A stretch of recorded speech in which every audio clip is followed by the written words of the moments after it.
실패를 오히려 많이 해봐야 돼요. 망하도록 실패하라는 게 아니라 작은 규모로 내가 상품을 이렇게 올리는 게 나을까? 이렇게 올리는 게 나을까? 이렇게 올리는 게 나을까? 이렇게 올리는 게 나을까? 다 해봐야 된다는 거야. 지난 시간에 제가 망하는 쇼핑몰 5가지 이유에 대해서 말씀드렸는데, 아마 그 영상을 보시면 역시 쇼핑몰 이제 하면 안 돼, 끝물이야, 레드오션이야 라고 생각할 수 있는데, 그래도 여전히 제가 생각하기에는 그 어떤 것보다도 가장 쉽고 빠르게 현금 흐름을 만들 수 있고 수익화할 수 있는 데는 쇼핑몰 만한 게 없다 라고 저는 생각을 하거든요. 그럼 왜 그런가? 그리고 아까 망하는 쇼핑몰 5가지에 대해서 말씀드렸는데, 이걸 보완할 수 있는 방법은 없나? 제가 6년 동안 이 쇼핑몰을 해오면서 어떤 부분들을 좀 신경 썼더니 그래도 망하지 않고 계속 끌고 갈 수 있는지, 요거에 대해서 한번 말씀드려 보도록 하겠습니다. 일단 시장조사, 그 큰 틀은 뭐 구매 대행이든 건기식이든 브랜드 유통이든 뭐 여러 가지가 있겠지만, 그 안에서 결국에는 차별화 포인트를 만들어야 돼요.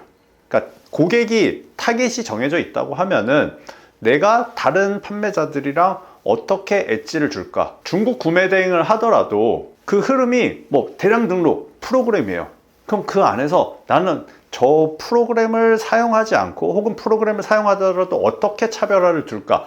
저 같은 경우는 이제 중국 구매 대행 할 때 이렇게 했던 것 같아요. 프로그램을 사용하지만 다른 사람들은 무조건 프로그램을 사용해서 상품을 많이 올리기를 하는데, 나는 그러면은 무조건 많이 올리는 것보다 썸네일만큼은 어떻게 바꿔서 올릴까? 다른 사람들 1시간에 100개 올릴 때 저는 20개밖에 못 올린다고 하더라도 차별화 포인트를 두는 거죠. 그렇게 하면은 당연히 100개 올린 사람이 확률적으로 높아 보이지만, 오히려 저는 이 시간의 농도를 높여버리는 거예요. 확률적으로 전환율이 더 높아지는 거죠. 그러니까 무조건 그 트렌드에 쫓는 게 아니라 내가 어떻게 차별화 포인트를 둘까에 대해서 고민을 했던 거예요. 브랜드 유통으로 와도 마찬가지예요. 제가 처음 시작했을 때 브랜드 유통을 하시는 분들은 어땠냐면, 그냥 나이키니까, 아디다스니까 상품만 올려놔요. 사진만 올려놔요. 썸네일 뭐 조금 바꾸는 정도? 근데 아무도 동영상을 안 올리더라고. 야, 제가 보기에는 최소한 신발을 그냥 이렇게 빙빙빙 돌려주는 동영상만 있어도 적어도 다른 판매자들이랑 차별화를 줄 수 있겠네? 계속 시장에 차별화를 둘 수 있는 포인트가 뭔가를 고민을 했던 거죠. 물론 제가 이렇게 얘기하면은 그 다음에 다른 판매자들이 또 따라 해요. 근데 저는 또 그 다음 단계를 또 생각하고 고민을 하는 거죠. 그러니까 여러분도 어떤 트렌드, 쇼핑몰 자체가 안 된다는 게 아니라 쇼핑몰 안에 들어와서 어떻게 차별화를 둘까? 옆집에 스타벅스여도 망하는 카페가 있고 망하지 않는 카페가 있어요. 망하는 카페는 그냥 저가 전략을 펼친다던가, 아니면 뭐 그냥 스타벅스랑 비슷한 분위기를 낸다던가, 차별화 포인트가 없는 거예요. 근데 스타벅스 옆에 있는데도 성공하는 데는 보면 아예 완전히 아싸리 저가로 가던가, 아니면 뭐 인테리어만큼은, 혹은 의자라도, 혹은 뭐 컵 홀더라도 뭐라도 차별화를 둔다는 거야. 사람들을 구미를 당길 수 있는. 어차피 커피는 거기서 거기잖아. 스타벅스 커피가 뭐 엄청나게 맛있는 게 아니잖아. 그럼 스타벅스를 이길 수 있는 뭐라도 전략이 있어야 된다는 거죠. 온라인도 마찬가지다. 내가 어떻게 차별화를 두냐, 여기서 출발이 되는 겁니다. 광고비는 뭐 아무래도 이제 실무적으로 들어와서 있는 부분이니까 사실 실질적으로 해본 분들한테는 좀 더 와닿지만, 처음 시작하시는 분들한테 어려운 내용일 수도 있어요. 근데 여기서 이제 한 가지 드리자고 하면은, 실패를 많이 해봐야 돼요. 우리가 살면서 우리는 이제 우리나라 주입식 교육에 살아오다 보니까 실패라는 거에 대해서 되게 두려워요. 그냥 수업 시간에 손 들고 저요라고 발표하는 것 자체, 제가 강의를 해봐도 똑같아요.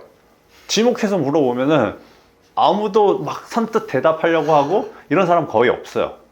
실패할까봐, 물어보면은 틀릴까봐. 근데 사업에서는 그게 아니거든요. 실패를 오히려 많이 해봐야 돼요. 망하도록 실패하라는 게 아니라 작은 규모로 내가 상품을 이렇게 올리는 게 나을까? 이렇게 올리는 게 나을까? 이렇게 올리는 게 나을까? 이렇게 올리는 게 나을까? 다 해봐야 된다는 거야. 뭐가 성공할지 모르니까. 그러니까 이런 실패를 자주 해봐야지 광고비도 결국에는 작게 써보다가 잘 되는 데다가 몰빵을 좀 할 수가 있단 말이에요. 그러니까 어쨌든 사업을 한다는 생각을 하셨으면, 특히나 온라인에서 한다고 생각했으면은 작은 테스트를 좀 많이 해봐야 된다. 이 정도로 좀 설명을 드릴 수 있을 것 같고, 망하는 쇼핑몰에서 쿠팡 예를 들어 드렸는데, 쿠팡 같은 경우는 그럼 어떻게 하나요? 솔직히 말해서 쿠팡은 재구매율을 높이는 전략을 가져가기는 쉽진 않습니다. 우리가 막 배달 같은 거 오면은 이렇게 쪽지로 오는 경우 있잖아요.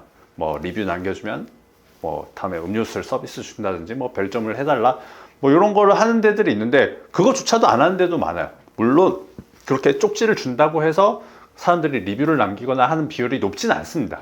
근데 최소한 내가 할 수 있는 건 일단 한다.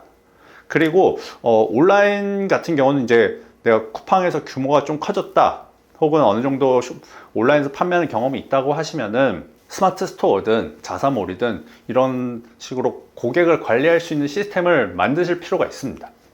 그래서 저 같은 경우는 스토어에서 재구매하는 고객들을 위해서 쿠폰을 발행한다든지 최소한 배송비 할인을 받을 수 있는 쿠폰이라든지 이런 형태로 이벤트를 주기적으로 하거든요. 내가 지금 당장 고객을 관리할 수 없는 플랫폼에서 판매한다고 하면은 뭐 당장 망한 건 아니겠지만 항상 재구매 고객에 대한 염두를 해두시고 앞으로 사업을 진행하실 필요가 있을 것 같습니다. 자, 트렌드에 뒤처져서 망하는 쇼핑몰들이 많다고 했죠. 벤치마킹을 그럼 어떻게 하냐? 제가 벤치마킹을 하는 걸 강조하고 항상 말씀을 드리면은 그래 벤치마킹 하는 건 알겠어. 그럼 뭘 보라는 건데 저기 똑같이 뭐 사진 올리고 가격 올리고 했는데 뭘 봐야 되는데?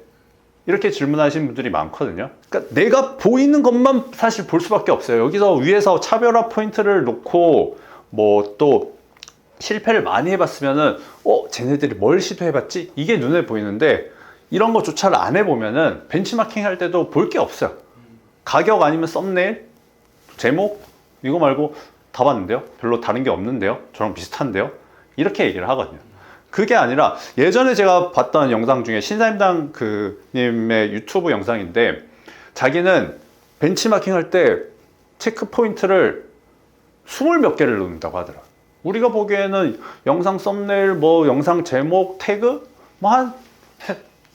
그러니까 비전문가가 봤을 때는 유튜브를 벤치마킹 하면 뭐 한 3-4가지 포인트밖에 없을 거라고 생각하는데 오히려 신사임당님은 하나하나 요소를 뜯어가지고 다 체크를 하는 거예요. 그러니까 스토어도 마찬가지예요. 썸네일이면은 얘네가 자연광에서 한 거지? 조명을 한 건지? 상품명 제목은 얼만큼 길게 했는지? 이런 것들을 하나하나 쪼개는 거예요. 그리고 가격은 왜 이 가격에 했는지? 배송비는 얼마 했는지? 거기에 이벤트 문구는 뭐가 있는지? 사은품은 뭘 주는지? 옵션은 ABC로 했는지? 1, 2, 3번으로 했는지?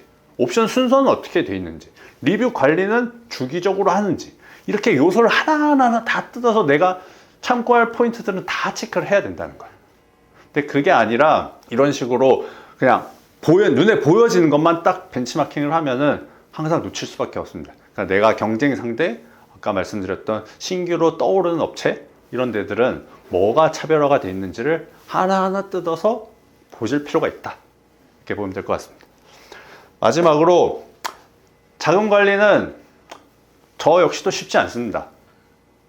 처음에는 그저 매출 올리는 게 사람이라는 게 그렇거든요. 눈에 보여지는 게 아무래도 크다 보니까 뭔가 매출이 높으면은 내가 사업을 잘하는 것 같고 뭔가 엄청 대단한 것처럼 보이고 저도 마찬가지였어요. 저도 처음에는 그저 매출 늘리기에 바빴어요. 근데 사업을 오래 하다 보니까 5년차, 6년차 이렇게 오다 보니까 매출이 아주 무의미한 건 아니에요. 근데 더 중요한 거는 결국엔 이익이다. 그러기 위해서는 정말 내가 어떻게 이 구조를 만들어 가냐. 현실적으로 인건비 대비 4배 정도의 수익이 나와야 돼요. 근데 많은 분들이 생각하는 게 대표 자신의 인건비를 생각하지 않는 경우들이 많단 말이에요. 그러니까 내가 만약에 뭐 회사 다닐 때 300 받았어. 직원이 지금 200 받아. 그럼 500이잖아요. 그럼 우리 회사의 이익이 2,000은 나와줘야 된다는 거예요. 이 정도는 돼야. 그러니까 혹은 나 혼자 300 받는 직원이라 쳤다. 그러면은 적어도 1,000만 원 이상, 그러니까 1,200 이상 정도는 돼야지 직원을 뽑아도 된다는 거예요. 수입이 할딱할딱 할 때까지 어느 정도는 혼자서 커버를 해야 되는 거죠. 물론 혼자 하는 게 정답은 아니에요.